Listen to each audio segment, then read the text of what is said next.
Price break ചെയ്ത് താഴേക്ക് വരണം. സോ നാളത്തേക്ക് ഇത് മെയിൻ ഒരു ലെവലാണ് 23,630. ഓക്കെ, ഇത് ഈ ഒരു ഹൈ നമ്മുടെ നല്ലൊരു ലെവലാണ്, നല്ലൊരു മെയിൻ ലെവലാണ്. ഇതിൻ്റെ ബേസിലായിരിക്കും. ഇതിൻ്റെ ബിലോ പോയാൽ ദാറ്റ് മീൻസ് താഴേക്ക് പിന്നെ കുറച്ചുകൂടി ഫർദർ ഫോൾ വരും.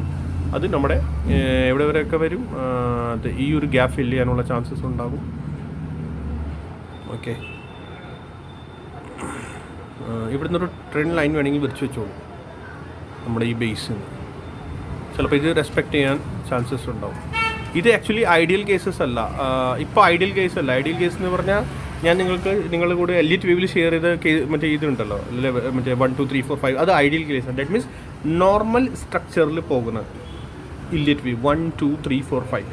അതല്ലാണ്ട് വേറെ 1 2 3 4 5 കൂടി ഉണ്ട്. അതെന്ന് വെച്ചാൽ അത് കൺഫ്യൂസ് ചെയ്യും അത് മാർക്കറ്റിൽ. അത് റെയർലി ഉണ്ടാവും, ചില സമയത്ത് മാർക്കറ്റിൽ അങ്ങനെ ഉണ്ടാവാറുള്ളൂ.